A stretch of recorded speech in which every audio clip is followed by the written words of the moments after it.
نحمده ونصلي على رسوله الكريم اما بعد فاعوذ بالله من الشيطان الرجيم بسم الله الرحمن الرحيم رب اشرح لي صدري ويسر لي امري واحلل عقدة من لساني يفقهوا قولي رب زدني علما اللهم فقهنا في الدين اللهم انا نسألك حبك وحب من يحبك والعمل الذي يبلغنا حبك اللهم ارزقنا اخلاص الہی آمین۔ لیسن نمبر 4 سورۃ البقرہ آیت نمبر 8 to 16، 8 سے لے کر 16 تک۔ اللہ سبحانہ تعالیٰ فرماتے ہیں وَمِنَ النَّاسِ اور بعض لوگ ہیں، وا اور من بعض۔ من کا ترجمہ ہم نے آپ کو بتایا تھا سے ہوتا ہے، لیکن یہاں من بعض کی ہے۔ تو قرآن پاک میں جہاں جہاں من بعض کا معنی دے گا وہاں ہم آپ کو بتاتے جائیں گے انشاءاللہ۔ ترجمے کا جو ربط ہے اس سے بھی آپ اندازہ لگا سکتے ہیں کہ بعض لوگوں کی بات ہو رہی ہے، سارے لوگوں کی بات نہیں ہو رہی۔ و اور من بعض، الناسی لوگ ہیں۔ الناس کا جو لفظ ہے اس کا روٹ ورڈ نون واو سین ہے۔ اس کا معنی ہوتا ہے مانوس ہونا، انس ہونا۔ انسان مانوس ہو کر مطمئن ہوتا ہے۔ جب انسان انسانوں کے ساتھ رہتے ہیں تو وہ انسیت پاتے ہیں اور یوں وہ مطمئن رہتے ہیں۔ یہ لفظ نسیان سے بھی ہے، اور نسیان کا معنی ہوتا ہے بھول جانا۔ بھولنا انسان کی خصوصیت ہے، یعنی انسان بھول جاتا ہے، کیونکہ اگر وہ ہر بات کو یاد رکھے تو جینا مشکل ہو جائے۔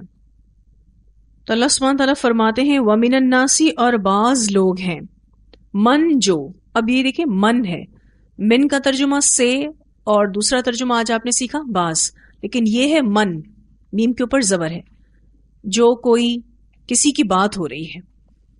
من جو یقولو کہتے ہیں۔ اب لوگوں میں سے کچھ ایسے ہیں جو کہتے ہیں، یقول کا جو لفظ ہے یہ بھی آپ اردو میں پڑھتے ہیں قول، وہ کہتے ہیں آمنا، ایمان لائے ہم، آمن ایمان لائے نہ ہم، آمنا ایمان لائے ہم، باللہ اللہ پر، و اور بالیوم الآخر یوم آخرت پر۔ آپ یوں بھی لکھ سکتے ہیں ساتھ اللہ کے اور ساتھ یوم آخرت کے، لیکن زیادہ مناسب لفظ جو ہیں وہ یہی لگ رہے ہیں کہ اللہ پر اور یوم آخرت پر۔ لوگوں میں سے کچھ لوگ ایسے ہیں جو یہ کہتے ہیں کہ ہم ایمان لائے اللہ پر اور یوم آخرت پر، یعنی قیامت کے دن پر۔ و حالانکہ، آپ نے واو کے معنی پڑھے تھے اور، لیکن یہاں پر واو حالیہ ہے، یعنی حال بتانے کے لیے آئی ہے۔ جب آپ اردو میں لکھتے ہیں نا حالانکہ، تو اس کو اگر آپ تھوڑا سا کھول کے پڑھیں تو یہ اصل میں کہا جا رہا ہوتا ہے حال یہ ہے کہ، حال یہ ہے کہ کو کیا کر دیا گیا حالانکہ۔ تو واو یہاں پر حالیہ ہے، یعنی ان لوگوں کا حال یہ بتایا جا رہا ہے، یہ کہنے والوں کا جو یہ کہہ رہے ہیں کہ ہم ایمان لائے ہیں اللہ پر اور یوم آخرت پر۔ اللہ سبحانہ تعالیٰ اب ان کی حالت بتا رہے ہیں، وما حالانکہ نہیں۔ اب یہاں پر ماں بھی نہیں کا ترجمہ دے رہی ہے، حالانکہ اب تک آپ نے جو ماں کا ترجمہ سیکھا وہ جو سیکھا۔ اس کا ایک اصول ہے، وہ انشاءاللہ آگے الفاظوں کو پڑھا کے میں واضح کرتی ہوں۔ فی الوقت اتنا ہی سمجھ لیجئے کہ یہاں ماں نافیہ ہے، یعنی نہیں کا معنی دے رہی ہے۔ حالانکہ ماں نہیں، ہم وہ، بمؤمنین ایمان لانے والے۔ حال یہ ہے کہ وہ ایمان لانے والے نہیں ہیں، حالانکہ وہ کہہ کے آ رہے ہیں پیچھے کہ ہم ایمان لائے ہیں اللہ پر، یوم آخرت پر، لیکن اللہ تعالیٰ کہتے ہیں بے شک یہ کہہ رہے ہیں لیکن اللہ کے نزدیک ایمان والے نہیں ہیں. اب یہاں پر ما نافیہ کس طرح سے ہوئی؟ آپ ہم کو اگر سرکل کر لیجئے. ہم اسم ضمیر ہے جو کہ ہم اپنی اردو زبان کی گرامر میں بھی پڑھ چکے ہیں. ایک ہوتا ہے اسم کسی بھی چیز کا نام، ایک ہوتا ہے اسم ضمیر جب ہم کسی چیز کا نام بار بار نہیں لیتے تو وہاں ہم ضمیر استعمال کرتے ہیں. اس کی اگزامپل یوں لے لیجئے، حامد آیا، وہ بیٹھا، اس نے کھانا کھایا. ہم ایک ہی نام بار بار ریپیٹ نہیں کرتے. جیسے کہ ہم یوں نہیں کہتے حامد آیا، حامد بیٹھا، حامد نے کھانا کھایا. ہم بار بار نام لینے کی جگہ اسم ضمیر استعمال کرتے ہیں. یہاں یہ ہم اسم ضمیر ہے. جو بھی جملہ اسم سے شروع ہوتا ہے اس کو جملہ اسمیہ کہتے ہیں. جملہ اسمیہ کس کو کہتے ہیں؟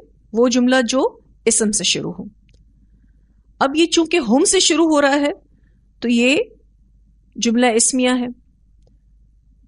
اسم سے شروع ہونے والے جملے سے پہلے ما آ جائے، جیسے کہ یہاں آ رہا ہے، تو ما کا ترجمہ نہیں میں بدل جائے گا.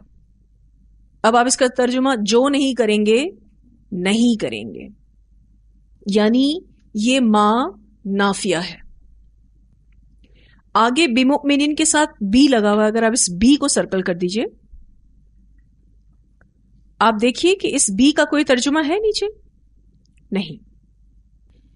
لیکن یہاں پر با کی اٹیچمنٹ دی گئی ہے. جب جملہ اسمیہ کے شروع میں ما آ جاتا ہے تو ما کا ترجمہ نہیں ہو جائے گا، اور با کی اٹیچمنٹ کی وجہ سے، با کے صلے کی وجہ سے کلام میں شدت اور تاکید پیدا ہو جائے گی. یعنی اگر میں اس کو یوں کہوں وما ہم بمؤمنین، حالانکہ نہیں ہیں وہ ایمان لانے والے، یعنی وہ ایمان لائیں گے ہی نہیں، وہ ایمان والے ہو ہی نہیں سکتے، یہ شدت پیدا کی جا رہی ہے کلام میں. اسی لیے آپ کو یہاں پر بمؤمنین کے ساتھ جو با ہے اس کا ٹرانسلیشن نہیں ملے گا، کیونکہ یہ صرف اور صرف کلام میں شدت، سٹریس، تاکید پیدا کرنے کے لیے آئی ہے. اب یہ اصول آپ انشاءاللہ یاد رکھیے گا. جہاں جہاں یہ اصول استعمال ہوگا ہم آپ کو ایکسپلین کریں گے انشاءاللہ. لیکن یاد رکھیے گا کہ جملہ اسمیہ سے پہلے اگر ما آ جائے تو ما نافیہ ہو جاتی ہے، اور اگر اسی جملے میں آگے با کا صلہ آ جائے تو کلام میں شدت پیدا ہو جاتی ہے، تاکید پیدا ہو جاتی ہے. اب یہاں کن لوگوں کی بات ہو رہی ہے؟ یہاں سے اب تیسرے گروہ کی بات ہو رہی ہے. پہلا گروہ تھا متقین، جن کا ذکر سورۃ البقرہ کی بالکل ابتدا میں ہوا. پھر ذکر ہوا کافرین کا. اب یہاں پر منافقین کا ذکر کیا جا رہا ہے، جو موقع پرست تھے، دنیاوی فائدے حاصل کرنے کے لیے ایمان کا دعویٰ کرتے تھے لیکن دل سے ایمان قبول نہیں کرتے تھے. یعنی یہ بظاہر مسلمان تھے لیکن وہ ایمان لانے والے نہیں تھے. اور یہ بات اللہ تعالیٰ واضح کر رہے ہیں، وما ہم بمؤمنین. منافقوں کی بہت سی بری خصلتوں کا اللہ تعالیٰ اب آگے بیان کریں گے تاکہ مسلمان ان کے ظاہر حال سے دھوکہ نہ کھا جائیں اور انہیں مسلمان خیال کر کے اپنا نہ سمجھ بیٹھیں، جس کی وجہ سے کوئی بڑا فساد پھیل جائے. تو ایک طرح سے اللہ سبحانہ تعالیٰ مخلص مومنین کو منافقین کی ان بری خصلتوں یا ان بری صفات کے بارے میں بتا کر محتاط کر رہے ہیں.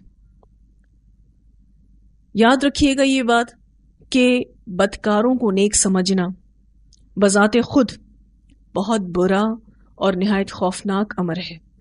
یعنی کوئی برا ہو اور آپ اسے کیا سمجھ رہے ہو کہ یہ نیک ہے، تو یہ بہت ڈینجرس ہو سکتا ہے، آپ اس کے دھوکے میں آ سکتے ہیں. تو یہاں جو لوگ برے تھے ان کو اللہ تعالیٰ واضح کر رہے ہیں تاکہ جو اچھے لوگ ہیں ان کے شر سے اپنے آپ کو بچا سکیں.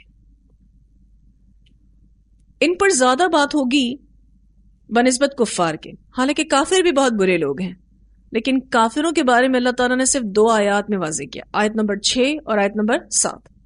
لیکن اب آپ دیکھیں گے کہ منافقین کا ذکر کافی آیات تک چلے گا. اس کی وجہ یہ ہے کہ ان کو پہچاننا مشکل ہوتا ہے. بظاہر یہ مسلمان ہیں، بظاہر یہ اچھے لوگ ہیں، لیکن ہوتے نہیں ہیں. منافقت جو لفظ آپ کئی بار پڑھتے ہیں، اس کی ڈیفینیشن یہ ہے کہ بھلائی کو ظاہر کرنا اور برائی کو پوشیدہ رکھنا. جو بھی منافق ہوتا ہے وہ بھلائی کو ظاہر کرتا ہے، اور جو اس کی برائی ہوتی ہے وہ اس کو چھپا کر رکھتا ہے، اس کو فرنٹ پہ نہیں آنے دیتا. منافقوں کے بارے میں رسول اللہ صلی اللہ علیہ وسلم کی حدیث آتی ہے. آپ صلی اللہ علیہ وسلم نے فرمایا 4 چیزیں ایسی ہیں کہ جس شخص میں وہ ہوں وہ خالص منافق ہوتا ہے، اور جس شخص میں ان خصلتوں میں سے کوئی ایک ہو، ان میں نفاق کی ایک خصلت ہوگی یہاں تک کہ وہ اسے چھوڑ دے. وہ خصلتیں یہ ہیں: جب اسے امانت دار سمجھا جائے تو خیانت کرے، جب بات کرے تو جھوٹ بولے، جب عہد کرے تو اسے توڑ ڈالے، اور جب جھگڑا کرے تو بدزبانی کرے. اسے بخاری نے روایت کیا ہے. یعنی یہ 4 علامتیں، خصلتیں یا صفات منافقین کی ہیں.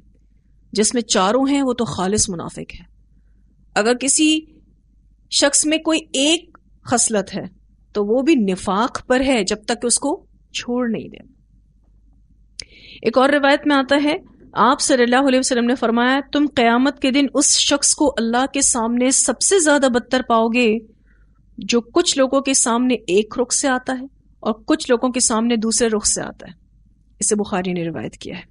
یعنی ڈبل فیس، ڈبل سٹینڈرڈ، 2 چہرے والے لوگ کل قیامت کے دن اللہ کے نزدیک بدترین ہوں گے.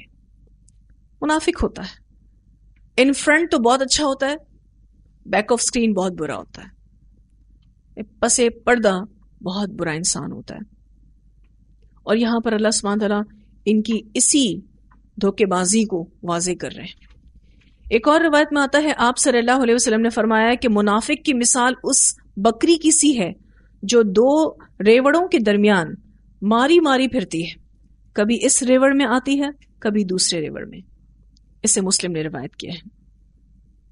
یہاں منافق کی ایک اور صفت بتائی جا رہی ہے کہ اس کو جہاں فائدہ نظر آتا ہے یہ وہیں چلا جاتا ہے، یعنی مفاد پرست ہوتا ہے.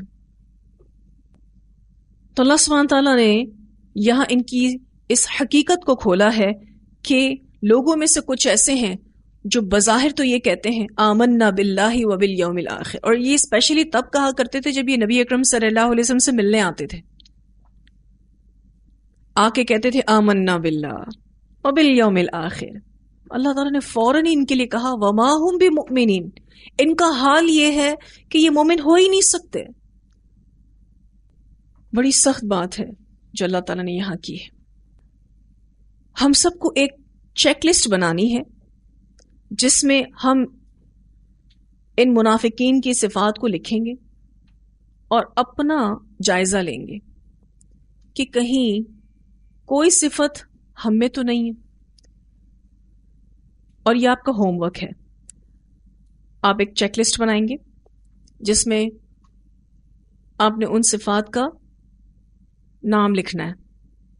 جیسے کہ منافقین کی صفت ہم نے پڑھی، جھوٹ بولتے ہیں. دوسری صفت خیانت کرتے ہیں. تیسری صفت وعدہ خلافی کرتے ہیں.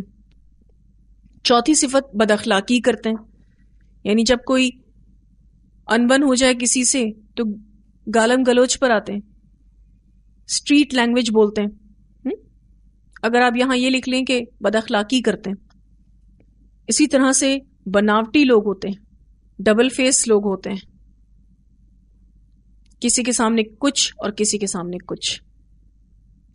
پھر مفاد پرست ہوتے ہیں، خود غرض ہوتے ہیں. زبان سے تو کہتے ہیں آمنا باللہ و بالیوم الاخر، لیکن عمل سے انکاری ہوتے ہیں. یہ چیک لسٹ بنا کے ہم سب مجھ سمیت دیکھیں گے کہ ہم میں تو یہ صفات نہیں ہے. ہمیں اپنے آپ کو بچانا ہے. کیوں؟ کیونکہ شروع میں ہم نے پڑھا ہدی للمتقین، یہ کتاب ہدایت ہے پر تقوی والوں کے لیے. تو نہ ہمیں کفار میں سے ہونا ہے، نہ ہمیں منافقین میں سے ہونا ہے. ہم نے انشاءاللہ کوشش کرنی ہے کہ ہم مومنین میں سے ہوں. تو لازمی طور پر اپنے آپ کو ان بری خصلتوں سے بچانا ہے. جھوٹ بالکل نہیں بولیں گے، چاہے اس سچ بولنے کا کتنا بھی نقصان ہو رہا ہو. جب آپ کسی ایسی سچویشن میں پھنستے ہیں جہاں جھوٹ بول کر آپ اپنے آپ کو سیو کر لیتے ہیں، تو یاد رکھیے گا کہ وہ فائدہ وقتی فائدہ ہوتا ہے، لیکن جھوٹ کا نہ کوئی سر ہوتا ہے نہ پیر. وہ کھل کر رہے گا. سچ کو آنچ نہیں ہے، لیکن جھوٹ کا نہ کوئی سر ہے نہ پیر ہے. پھر جب وہ جھوٹ سامنے آتا ہے تو پھر ہم کسی طور پہ بھی ٹرسٹ وردی نہیں رہتے. پھر لوگ ہم پر ٹرسٹ نہیں کریں گے، ہم پر بھروسہ نہیں کریں گے. تو جھوٹ کو تو اپنی زندگی سے نکال دیں. سچ کہیں، اپنے آپ سے بھی سچ کہیں، اپنے رب سے بھی سچ کہیں، اور اللہ کے بندوں سے بھی سچ کہیں. پھر اس کے بعد خیانت. جو امانتیں اللہ تعالیٰ نے ہمیں دے رکھی ہیں، جو ذمہ داریاں اللہ تعالیٰ نے ہم سب کو دے رکھی ہیں، ہمیں اس کو فلفل کرنا ہے. ہم اس میں خائن نہیں ہوں گے، انشاءاللہ ہم کوشش کریں گے. ہاں، باوجود کوشش کے بھی آپ اپنی کچھ ذمہ داریوں کو اچھے سے فلفل نہیں کر پاتے، اچھے سے پورا نہیں کر پاتے، تو آپ کی پرخلوص نیت کی وجہ سے اللہ سبحانہ تعالیٰ ضرور اس کمی کوتاہی کو معاف کرے گا. لیکن اگر واقعی خائن ہوئے تو پھر کل اس کا جواب دینا ہے. تیسری بات، جو وعدہ کیا ہے، جس کو زبان دے دی ہے، بس اب پورا کرنا ہے. یہ اتنی پیاری صفت ہے کہ جو کہہ دیا ہے اب اس کو پورا کریں گے. آپ نے دیکھا ہوگا کچھ لوگ اس وجہ سے مشہور ہو جاتے ہیں کہ انہوں نے کہہ دیا ہے نا، بس اب یہ کریں گے. زبان کے پکے، وعدے کے پکے. اور کسی مجبوری کے تحت کبھی کوئی وعدہ نہ نبھا سکیں تو جس سے وعدہ کیا ہے اس سے معذرت کریں. ٹائم لگ رہا ہے تو یہ بتائیں کہ اتنا ٹائم لگ جائے گا، اور اگر بالکل اس کو پورا کرنے کے قابل نہیں رہے تو معذرت کریں گے، اور جو اس کا نقصان ہے پھر اس کو بیئر بھی کریں گے، برداشت بھی کریں گے. بناوٹ نہیں ہونی چاہیے، اس کی پوری کوشش کریں گے. جو آپ ہیں سو ہیں. آپ کو پتا ہے جو بناوٹی انسان ہوتا ہے یا جو ڈبل فیس انسان ہوتا ہے اس کو بڑی چیزیں یاد رکھنی پڑتی ہیں کہ میں نے اس کے سامنے ایسا بن کے دکھایا تھا، ہر دفعہ مجھے اب ایسے ہی بن کر جانا ہوگا. آپ اچھے ہوتے ہیں تو ہر جگہ اچھے ہوتے ہیں. مومن ہر جگہ اچھا ہوتا ہے. ایسا نہیں ہوتا کہ وہ کہیں اچھا اور کہیں برا ہو. اور کبھی بھی اپنے آپ کو لوگوں کے رویے کے تابع نہیں کریں گے کہ اچھا فلاں میرے ساتھ اچھا ہے تو میں اچھی رہوں، میرے ساتھ کوئی برا ہے تو میں بری رہوں. نہیں، جو آپ کے ساتھ اچھا ہے اس کے ساتھ تو بہت اچھا ہونا ہے، اور جو آپ کے ساتھ برا ہے اس کے ساتھ بھی اچھا رہنا ہے. کیونکہ جو اچھا ہوتا ہے وہ ہمیشہ اچھا ہوتا ہے. ایسا نہیں ہو سکتا کہ کبھی ہم اچھے ہوں کبھی ہم برے ہوں. اور یہ جو تصنع یا بناوٹ، یہ آپ کی پرسنالٹی کو اتنا ڈسٹریکٹ کرتا ہے آپ سوچ بھی نہیں سکتے.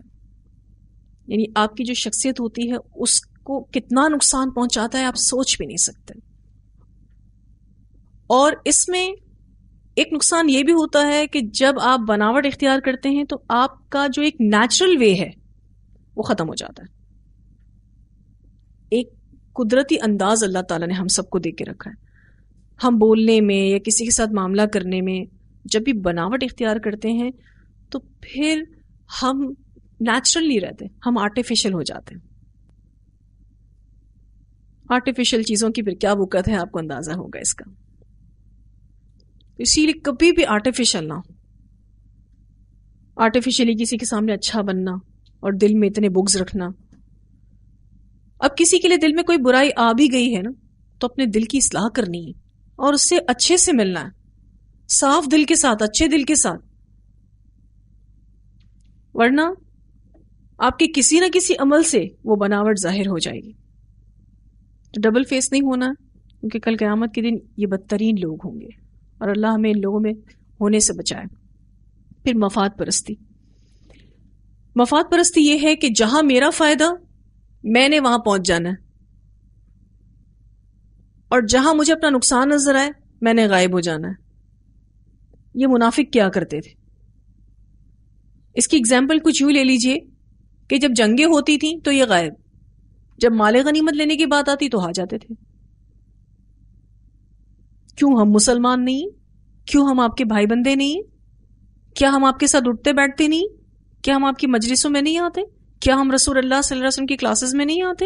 ہم تو آتے ہیں. ہم کسی مجبوری کی وجہ سے جنگ میں نہیں آ سکے تھے، مال غنیمت تو دو ہمیں. یہ مفاد کا بندہ.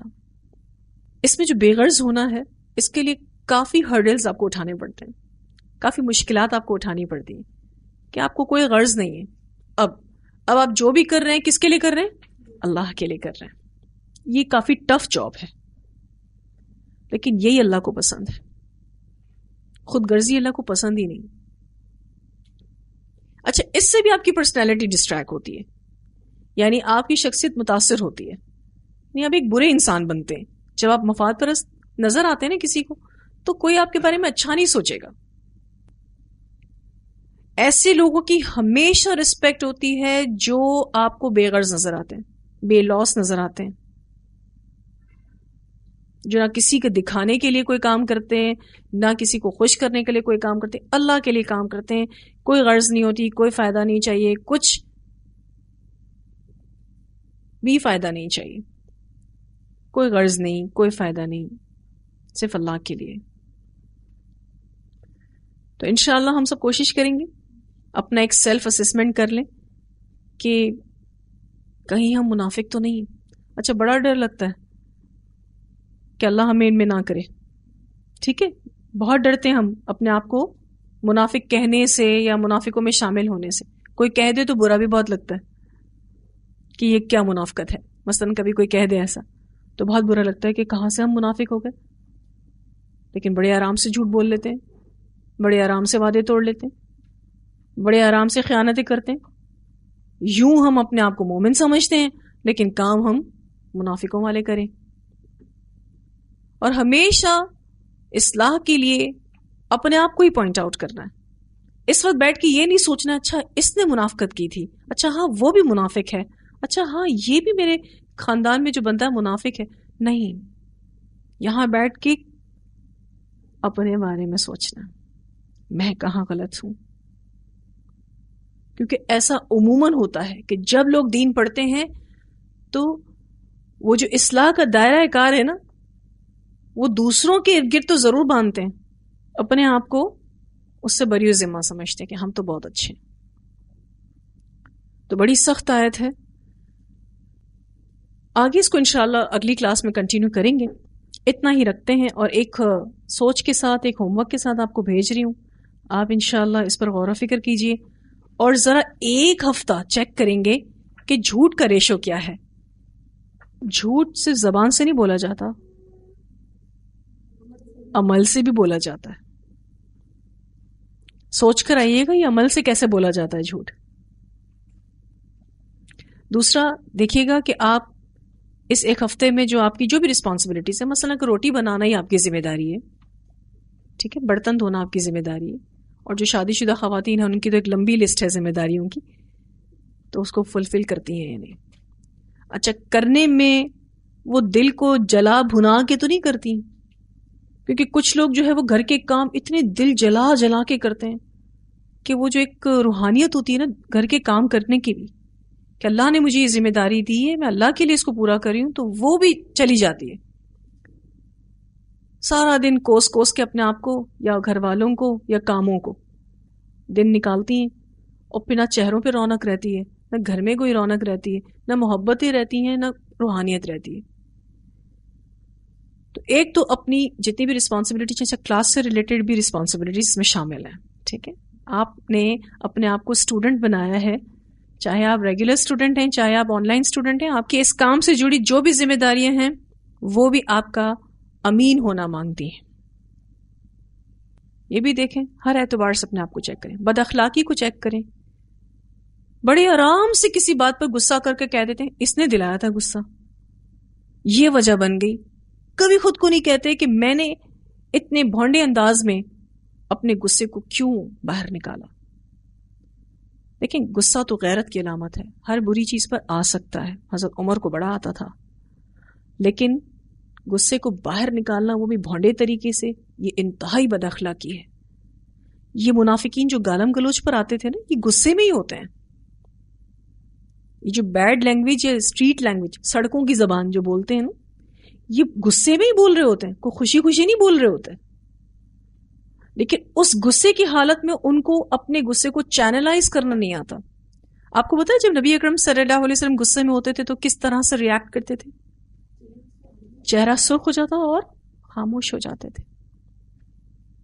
غصہ تو آپ صلی اللہ علیہ وسلم کو بھی آتا تھا، لیکن غصے کو دبا جاتے تھے.